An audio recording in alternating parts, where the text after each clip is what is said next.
काफी दिनों से चर्चा चल रही है और मेरे को भी लोग जगह जगह से आते हैं और पूछते हैं कि गोगा जी महाराज को पीर क्यों कहा जाता है। गोगा जी महाराज क्या इस्लामिक किसी रीति रिवाज का पालन करते थे? क्या कई जगह कहा गया कि कलमा पढ़ करके गोगा जी महाराज धरती में समाये थे? क्या गोगा जी महाराज का किसी प्रकार से इस्लाम से कोई संबंध है? सज्जनों, सबसे पहले मैं आपको एक बात बताता हूं कि गोगा जी के संबंध में ज्यादातर प्रामाणिक जानकारियों का अभाव है, क्योंकि उस समय का इतिहास काफी जटिल है और काफी लोगों ने उस पर विवेचना की है और बिल्कुल स्पष्ट इतिहास का अभी तक कोई धार्मिक ग्रंथ के रूप में उल्लेख नहीं है, क्योंकि गोगा जी एक ऐतिहासिक पुरुष थे। मैं आपको बताता हूं कि एक तो होता है पौराणिक, जिसको हम ऑर्थोडॉक्स कहते हैं, एक होता है हिस्टोरिकल। हमारे धर्म ग्रंथों में ज्यादातर पौराणिक चरित्रों का विवरण है। गोगा जी महाराज लगभग 900 से 1000 वर्ष पूर्व हुए हैं, तो उनके बारे में अनेक लेखकों ने अनेक जो प्रचलित धारणाएं हैं उन पर विवेचन किया है। आज मैं आपके सामने 3 से 4 लेखकों का मत दिखाऊंगा। हाँ, इस चीज में कोई भी शक नहीं है, गोगा जी महाराज ने सनातन विश्व राष्ट्र के प्रति बहुत ज्यादा लोकोपकार के कार्य किए हैं, गौओं की रक्षा की है। आप गोगा जी महाराज की कोई भी कथा, कोई भी उनका विवरण या कोई भी उनके बारे में कथानक पढ़े। गौओं की रक्षा, साधु संतों का सम्मान, अछूतोद्धार और वीरोचित राष्ट्र प्रेम उनके जीवन के मुख्य अंग रहे हैं। तो आज सबसे पहले मैं आपको एक बात बताता हूं कि कुछ लोग गोगा जी महाराज को कहां पर पीर शब्द से सम्मानित किया गया, इसमें बहुत ज्यादा उलझे हुए हैं। गोगा जी महाराज का जन्म हिंदू परिवार में हुआ, सनातनी परिवार में हुआ। गोगा जी महाराज के पिता राजा जेवर सिंह, जिन्हें जीवराज भी कहा जाता है, जिन्हें जेवर भी कहा जाता है, उनके यहाँ हुआ। उनकी माता का नाम बात्सल्य था। और कुछ लोगों में एक और भी शंका है कि गोगा जी महाराज का जो नानका था, यानी कि ननिहाल है, वो सिरसा पाटन नगरी में था। तो क्या ये यही सिरसा है जो नजदीक है? नहीं, वो सिरसा पाटन आज सहारनपुर है। इसीलिए आज ज्यादातर जो श्रद्धालु हैं गोगा जी महाराज के, वो सिरसा पाटन यानी सहारनपुर के पास के हैं। उस समय सिरसा पाटन एक छोटा सा बताते हैं कि एक नगर था, उसके बाद सहारनपुर बसा और उसको अत्यंत विस्तृत नगर के रूप में पहचान मिली। गोगा जी महाराज का जो विवाह है वो भी तंदुल नगरी, जो कि यूपी यानी कि ईस्टर्न यूपी में है, वहीं पर हुआ। दूसरी बात, गोगा जी महाराज के बारे में मैंने 100 से 150 पुस्तकें पढ़ी और उनमें पाया कि काफी लेखकों में मतभेद है, लेकिन एक बात के लिए सभी लोग सहमत हैं कि गोगा जी महाराज ने गायों की रक्षा की। गुरु गोरक्षनाथ जी के आशीर्वाद से जन्म हुआ, उनके शिष्य थे। और कुछ लेखकों ने गोगा जी महाराज के बारे में कुछ एक ऐसी भ्रामक धारणा है, क्योंकि उनका कालक्रम निश्चित नहीं था और उनको प्रत्येक धर्म के लोग मान सम्मान की दृष्टि से देखते थे। इसलिए एक भाई ने लिख दिया, मेरे पास उनकी बुक है, डॉक्टर राम सिंह, गोगा जी महाराज शेख मोइनुद्दीन चिश्ती, जो कि 11वीं सदी के बाद के हैं, उनके पास गए थे। हाँ, हालांकि इन्होंने ये नहीं कहा कि गोगा जी उनके शिष्य थे, केवल कि वो किस प्रकार से लोगों को इस्लाम में कन्वर्ट कर रहे हैं। उनकी भावना है कि किस प्रकार से उन्होंने देखा कि गोगा जी महाराज ने कि लोगों को इस्लाम में कन्वर्टेड किया जा रहा है। सबसे पहले मैं दिखाता हूं कि गोगा जी महाराज को जो साधु संत या फकीर रूप में मानते हैं, यानी कि एक संत स्वरूप में, तो क्या वास्तव में गोगा जी महाराज संत स्वरूप में बने थे? इसका उत्तर हाँ है कि गोरखनाथ जी महाराज जी के गोगा जी शिष्य थे, लेकिन मोइनुद्दीन चिश्ती को नहीं देखा गोगा जी महाराज ने।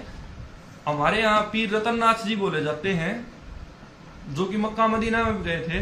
गोगा जी महाराज उनसे शिक्षा दीक्षा ग्रहण करते थे। तो देखिए इस बुक में मैं आपको दिखाता हूँ कि गोगा जी महाराज अपने सन्यासी जीवन के बारे में किस प्रकार से क्या वृतांत करते हैं, जो लेखक का मत है।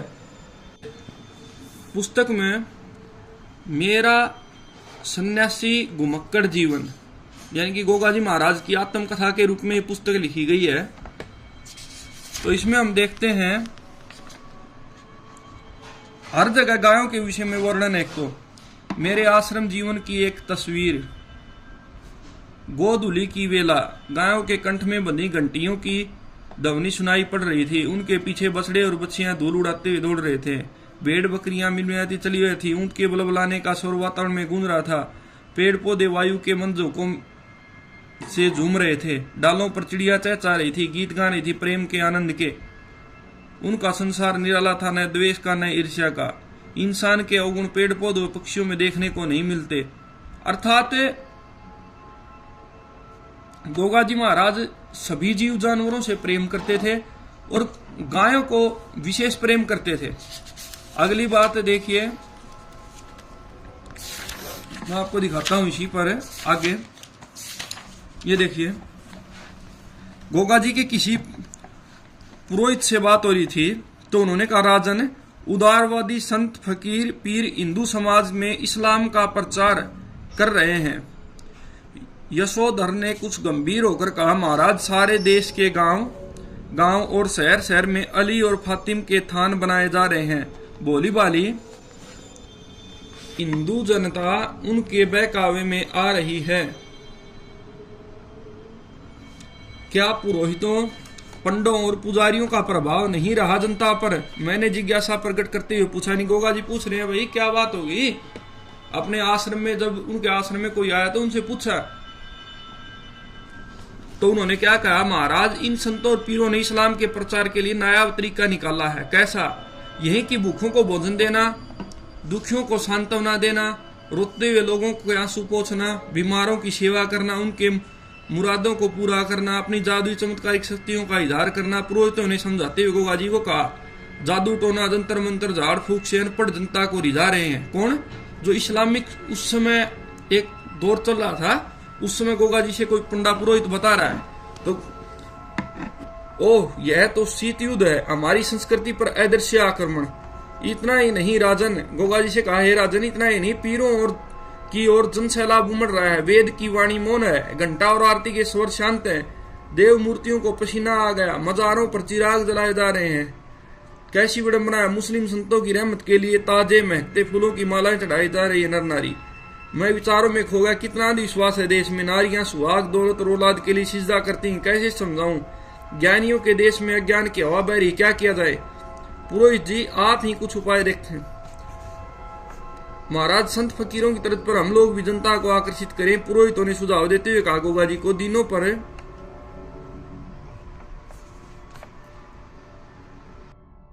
राजन अजमेर चले, शेख मोइनुद्दीन चिश्ती के शागिर्द बन के रहे, उनसे सारे उसूल चमत्कारों को जेहन में उतारें। फिर हम लोग पीरों के लिबास में रहकर अपने शिष्य बनाएं और देश में धर्म का दीपक जलाएं।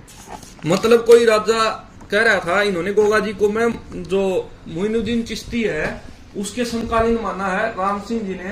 हालांकि गोगा जी महाराज 100 वर्ष पहले हुए हैं, ये प्रमाणित हो चुका आज। अब देखिए, मैंने वेश बदल लिया, सिर पर केस बढ़ाए, दाढ़ी बढ़ाई, राजसी पोशाक उतार कर लंबा अचला पहन लिया, पीर फकीरों जैसा। मेरे आश्रम में साधु सन्यासी नाथ जोगी था, सभी जातियों के लोग रहने लगे। ब्राह्मणों, भक्तों और धार्मिक लोगों की भीड़ आश्रम में सैलाब की तरह उमड़ पड़ी। विविध प्रकार के वाद्यों, ढोलक, मृदंग, मजीरा, डमरू, सारंगी आदि के साथ भजन कीर्तन और पूजा पाठ के दौर चलते थे। मुस्लिम संतों और फकीरों का आश्रम में निवास था। वे झूम झूम कर कव्वालियां गाते, चारों ओर स्वर्गीय संगीत का समा बन जाता। महफिल में आनंद निर्जर उठते थे, खुशियों के फूल खिलते थे, नित्य सत्संग होता था, धर्म की चर्चा चलती थी, स्वर्ग नरक के में विचार चलते, ईश्वर और आत्मा की सत्ता पर विचार होता। मुस्लिम संत जनता और जहनुम के ख्यालों में डूब जाते। कभी कभी अपने शिष्यों के साथ राजपूना, ताना, गुजरात और ब्रजभूमि में धर्म की अलख जगाने जाया करता। सोए हुए को जगाने, बुझे हुए दिलों को आशा का दीप जलाने, जिंदगी जीने की चाहत पैदा करना, धर्म की रक्षा, धर्म का प्रचार और धर्म का उत्थान करना मेरा काम था। अब देखिए सज्जनों, ये डॉक्टर राम सिंह जी हैं, इन्होंने ये दिखाने का प्रयास किया है कि गोगा जी महाराज फकीरनुमा जीवन जीते थे जीवन के अंतिम काल में, और उस समय इस्लाम का प्रचार था। और जिस प्रकार से आज हम देख रहे हैं, मूर्खता के वश होकर कुछ एक चमत्कार, जिस प्रकार से यदि कोई व्यक्ति आज इन चमत्कारों का विरोध करता है जो भोली भाली जनता को मूर्ख बनाने के नाम पर दिखाए जाते हैं, आज भी आम व्यक्ति ऐसे ऐसे नाजायज मजारों के ऊपर, आप देखिए रोडों के ऊपर बनी हुई है नाजायज कई मजारें, ऐसे ऐसे कई मतलब ऐसे स्थल हैं जिनका कोई आधार ही नहीं है, लेकिन अपनी राजनीति के चलते कोई बोलने के लिए तैयार नहीं है। उसी प्रकार ये आज से नहीं है, हमारी संस्कृति पर विधर्मियों का आक्रमण बहुत समय पहले से आरंभ हो चुका था, और जो विधर्मी हैं उनके सबसे आसान तरीके हैं। जिस प्रकार से आज देश का ईसाईकरण करने पर कुछ लोग तुले हुए हैं, इस्लामीकरण उसी प्रकार हो रहा था। कारण हमारा जातियों में बंटना, हम लोग आज भी जातियों में बटे हुए हैं, लेकिन हमारी जिन कमजोरियों का फायदा उस समय इस्लामिक लोगों ने, इस्लामिक प्रचारकों ने, पीर फकीरों ने उन्होंने उठाया। उसका कारण क्या था? यही कि हमारे लोग धर्म से ज्यादा चमत्कारों, आडंबरों और ऐसी वस्तुओं में विश्वास रखते हैं जो उनके स्वार्थ से जुड़ी हुई हैं, दिनचर्या से जुड़ी हुई हैं। सही आध्यात्म और आत्मा परमात्मा के बारे में तो बहुत कम लोगों को पता है। दिखाने का प्रयास किया कि गोगा जी महाराज ने उस समय सांस्कृतिक समन्वय को बढ़ाकर और एक छिपे हुए इस्लाम के प्रचार को रोकने के लिए जो भी इस्लामिक उस समय गतिविधियां होती थी, जो कन्वर्जन के लिए की जाती थी, क्योंकि दो प्रकार से इस्लाम का प्रचार हुआ, एक तलवार की नोक के ऊपर और एक जिसे शीत युद्ध कहा है, भाई आहिस्ता आहिस्ता लोगों के दुखड़े दूर करके।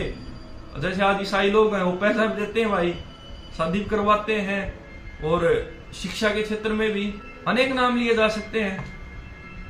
लेकिन उसके बाद कुछ लोगों ने गोगा जी महाराज से इस्लाम को इतना जोड़ दिया कि जैसे गोगा जी महाराज कोई मुसलमान हो। जो व्यक्ति गौओं का पालन करता है अपने जीवन काल में, संस्कृति के लिए इतना ज्यादा चिंतित है कि जिसने सारी उम्र इस सनातन धर्म की रक्षा के लिए प्रचार किया, घुमा फिरा,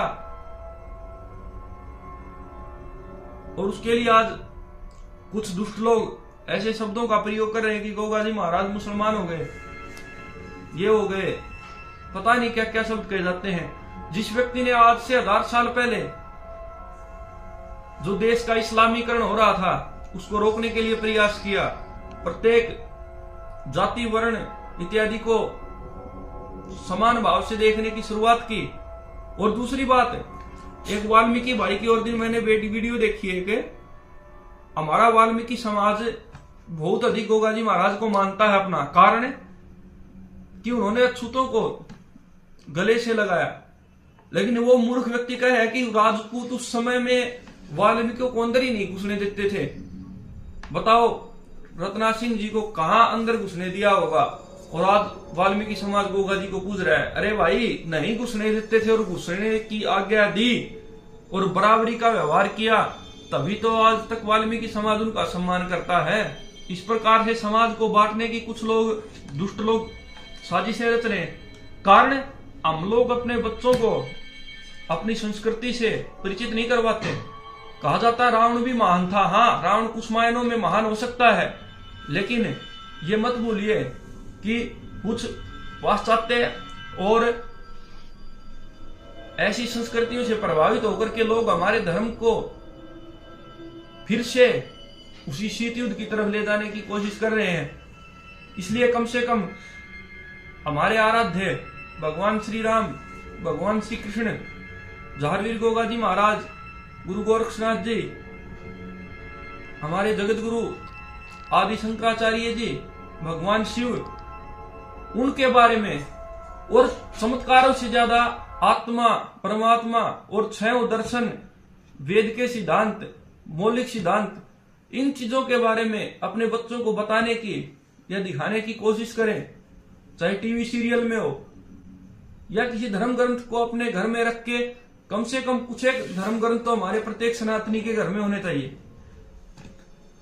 दूसरी बात, जिन गोगाजी महाराज ने इतना कार्य उस समय में राजस्थान की भूमि पर रहते हुए जगह जगह प्रचार करते हुए किया, उतना शायद किसी ने नहीं किया।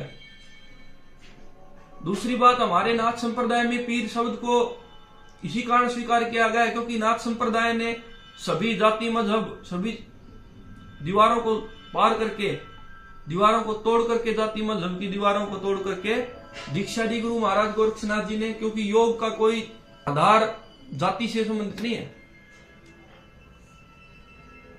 योग तो सभी को समान दृष्टि से देखना है। जिस प्रकार से महात्मा बुद्ध ने उस समय कार्य किया, सबके लिए काम किया, उसी प्रकार गुरु महाराज गोरक्षनाथ जी ने कार्य किया, शंकराचार्य भगवान ने कार्य किया। लेकिन कुछ एक वैचारिक मतभेद का अर्थ यह नहीं है कि कोई भी महापुरुष उस समय अपनी स्थिति के अनुसार कार्य करता था। ये एक मतलब नहीं है कि उन्होंने किसी को बांट करके कार्य किया। गुरु महाराज गोरक्षनाथ जी ने अपने साधु संतों को, जब राजस्थान में गुरु महाराज का प्रचार था तो पीर शब्द गुरु के लिए प्रयोग होता था। उसी प्रकार गोगाजी महाराज को भी लोग गुरु स्वरूप में मानते थे, क्योंकि गोगाजी महाराज, जब मैं डूंगी डाब में गया था एक बार, जहां पर जोड़ों के साथ लड़ाई हुई थी, वहीं पर कुआं भी देखा मैंने, और कुछ लोगों ने बताया गोगाजी महाराज काफी समय तक यहाँ पर झोपड़ी बांध करके भी रहे थे। तो इसका अर्थ यह है कि गोगाजी महाराज एक राजा होते हुए भी एक साधु की तरह अपना जीवन त्याग और वैराग्य पूर्ण रूप से व्यतीत करते थे। एक साधु के स्वरूप में भी गोगाजी महाराज ने अपने जीवन काल का आखिरी समय और प्रारंभिक समय साधु संतों के साथ रहकर और प्रत्येक धर्म और संप्रदाय के बारे में जो मूलभूत जानकारियां हैं और उनकी मूलभूत अच्छाइयों को समझकर उनको प्रत्येक के जीवन में उतारने के लिए कार्य किया। वेद के प्रति, गौ के प्रति गोगाजी महाराज की अटूट आस्था थी, और जो सत्य है उसको प्रचार करने के लिए गुरु गोरक्षनाथ जी महाराज के साथ मिलकर उस समय गोगाजी महाराज ने बहुत ज्यादा कार्य किया। इसी कारण गोगाजी महाराज को जो गुरु रूप में मानते थे, क्योंकि गोगाजी महाराज के जो समर्थक थे वो प्रत्येक धर्म जाति में थे, इसलिए गोगाजी महाराज को कोई गुरु, कोई पीर, कोई ओलिया, कोई सिद्ध, कोई कुछ कहता था। जहां तक बात है गोगाजी महाराज के नाम की, कई लोग कहते हैं गोगाजी महाराज का नाम जाहरवीर रखा गया था, गलत है। गोगाजी नाम का नाम गुगा रखा गया था, जो कि गुरु गोरक्षनाथ जी महाराज के द्वारा गूगल के प्रसाद स्वरूप से पैदा होने के कारण दिया गया। आज भी जो गूगल होती है, जैसे वात के रोगों में दी जाती है महायोगराज गूगल, जो हमारे पेशाब संबंधी रोग या यकृत से संबंधित रोग होते हैं, अलग अलग उनके अनुसार अलग अलग गूगल है, जैसे त्रिफला गूगल, या फिर गांठ शरीर में तो कांचनार गूगल दी जाती है। उसी प्रकार अनन्य जो चिकित्सा विधि है वो नाथ संप्रदाय में काफी समय से थी और गुरु गोरक्षनाथ जी की देन है। आज भी गुरु गोरक्षनाथ जी के नाम पर अनेक औषधियां हैं, जैसे गोरखपान, गोरखमुंडी इत्यादि। गुरु गोरक्षनाथ जी महाराज के नाम पर आसन भी हैं, योग भी हैं, जिस प्रकार से गोरक्षासन है। महायोगी मच्छिंद्रनाथ जी महाराज के नाम पर मच्छिंद्र आसन है, जो कि शुगर के लिए बहुत अच्छा होता है। अनन्य ऐसी विधियां हैं जो कि हमारे लिए बहुत उपयोगी हैं आज के जीवन में भी। और गोगाजी महाराज ने प्रत्यक्ष रूप से जब लोगों को कुछ अपने सर्प के विषय में जानकारियां दी और चमत्कारिक औषधियां दी और कुछ चमत्कारिक अनुभव हुए लोगों के साथ, तो वो कहने लगे कि गोगाजी महाराज तो साक्षात देवता है, जिस कारण उनको जाहिर पीर यानी कि जाहिर यानी कि साक्षात देवता कहा गया। साक्षात परमात्मा भगवान का कोई, जैसे कोई दूत कह लीजिए या कुछ भी, मतलब हम कह सकते हैं जाहिर पीर, क्योंकि उस समय इस्लाम का प्रचार हो रहा था धीरे धीरे, तो उस समय जो भाषा थी वो इस तरह की थी मिश्रित रूप में, न कि गोगा जी महाराज का इस्लाम से कोई संबंध था। और सबसे अजीब बात कि गोगा जी महाराज की 14 पीढ़ियों तक कोई भी मुसलमान नहीं था। यदि मैं आपको दिखाऊं, अगर गोगा जी महाराज की वंशावली, उसमें 14 पीढ़ी तक कोई भी व्यक्ति मुसलमान नहीं है। ये देखिए गांगू और ददरेवा के चौहानों की वंशावली, भगवान गोगादेव एक लोक देवता, इस बुक से है ये। इसमें देखिए आप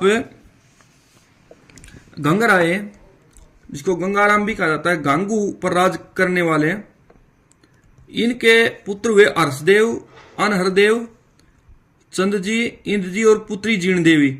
ये जीर्ण देवी जो जीर्ण माता हमारे यहाँ पूजित होती है, जो सीकर में जिनका मंदिर है, वो जीर्ण माता और ये हर्षदेव, ये दोनों,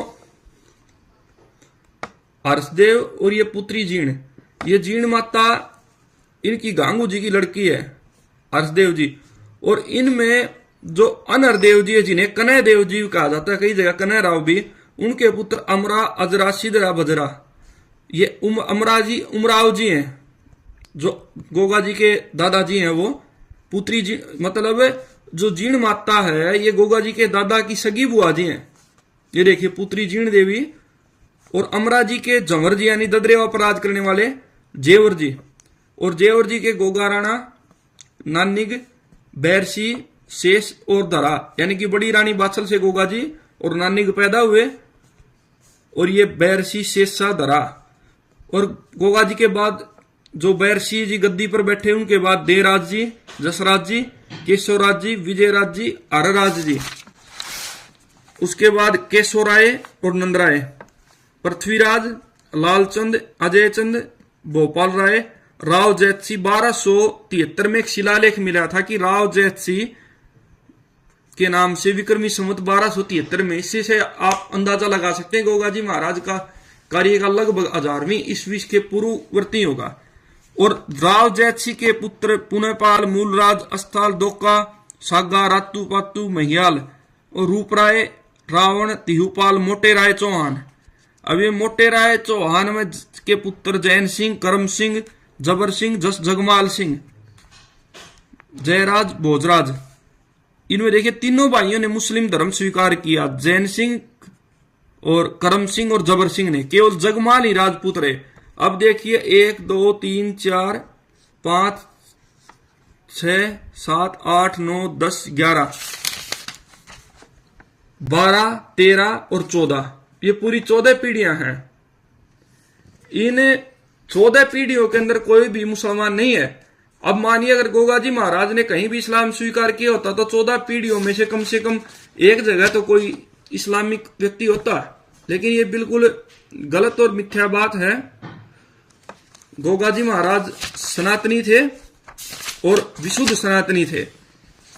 अब ये देखिए,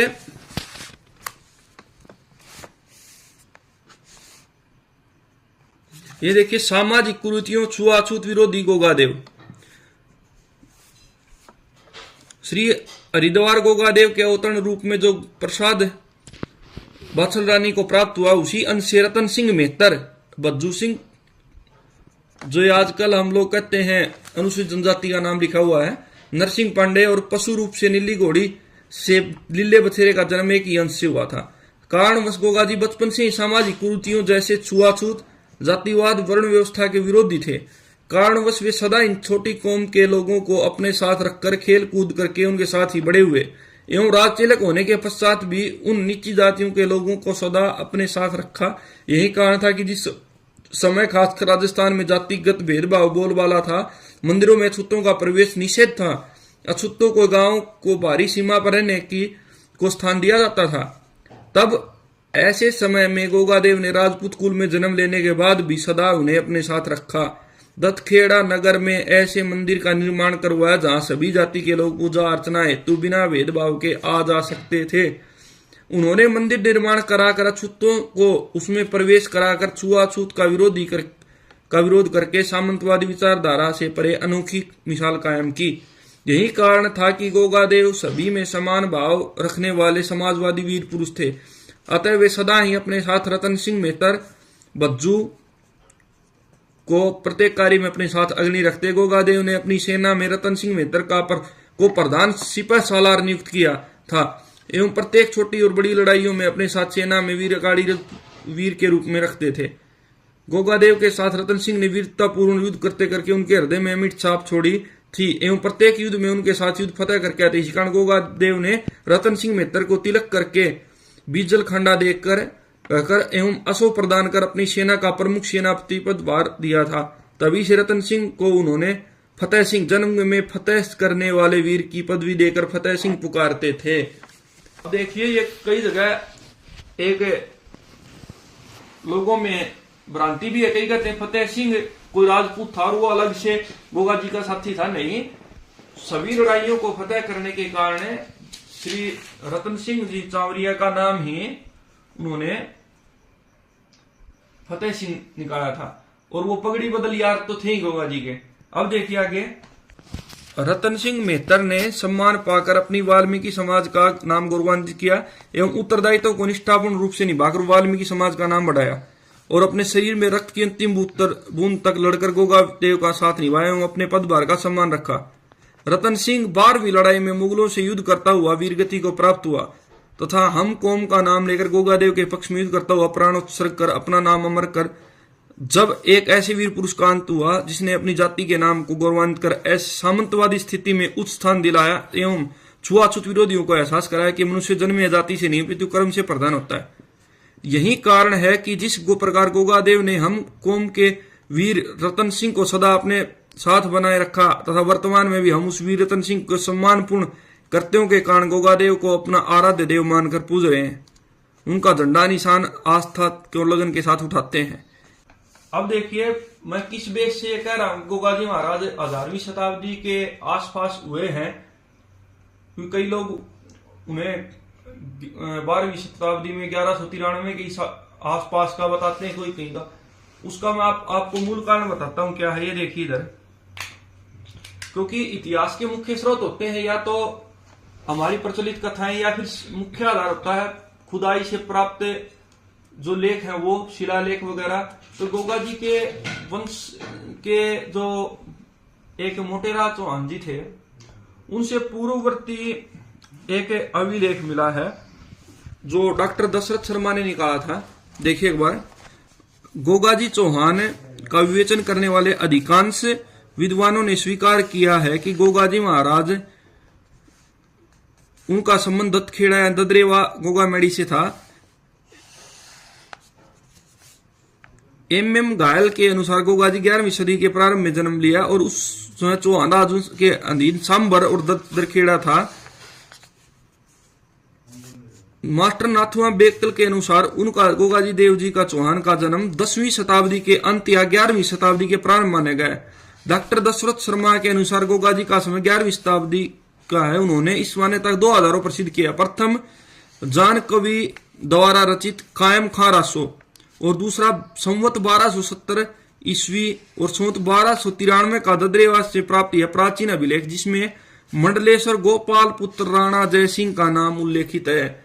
यानी कि 1293 और 1270 में जो अभिलेख मिले हैं वो तो प्रमाणिक है। उन्होंने उनमें ददरेवा के मंडलेश्वर गोपाल के पुत्र राणा जय सिंह का नाम है और गोगा जी का समय 11वीं सदी का निश्चित होता है उसके अनुसार। कारण, क्योंकि उनकी पीढ़ी से यदि हम 20 वर्ष भी एक पीढ़ी का कार्यकाल माने तो लगभग हम 10 पीढ़ी पीछे जाए तो 200 साल पहले हम जाएं तो 1270 से सीधा संवत 1170 और 57 वर्ष का जो हमारे विक्रम संवत और ईस्वी का जो डिफरेंस है वो तो लगभग वो जाकर के 1000 कुछ ईस्वी बैठता है। तो अधिकतर विद्वानों ने समय गोगा जी का ही नहीं माना है। दूसरी बात, लोक कथाओं से भी हम हटकर सोचे कुछ, क्योंकि अनेक जो इतिहासकार हैं वो अपना अपना मत देते हैं, लेकिन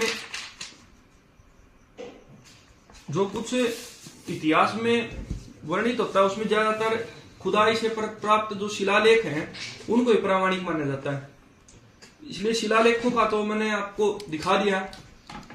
तो सभी लोग एक तो इस जो हमारे अंदर अंधविश्वास है कि गोगा जी महाराज कभी अजमेर गए थे ख्वाजा के, क्योंकि कुछ पुस्तकों में किसी ने वर्णन कर दिया तो वो इतना ज्यादा प्रामाणिक नहीं है, क्योंकि कुछ एक दंत कथाएं बाद में बनाई जाती हैं। एक पुस्तक में तो लिखा हुआ था गोगा जी महाराज की औरंगजेब से लड़ाई हुई थी, तो ये चीजें प्रामाणिक नहीं होती, क्योंकि कुछ चीजें जो इतिहासकार जो सर्च करते हैं तो सभी एक स्थान पर नहीं करते, भिन्न भिन्न स्थानों पर लोगों से जाके पूछते हैं, वहां पर जो धारणाएं होती हैं उनके हिसाब से भी वो वर्णन करते हैं। लेकिन अब जो शिलालेख जो मिले हैं और वंशावलियां मिली हैं उनसे लगभग कालक्रम निश्चित हो चुका है, और वही कालक्रम गुरु गोरक्षनाथ जी का भी है, तो अब इसमें संदेह की गुंजाइश कम है। तो गोगा जी महाराज समस्त समाज के लिए सद्भावना का एक स्वरूप है, यह निश्चित है।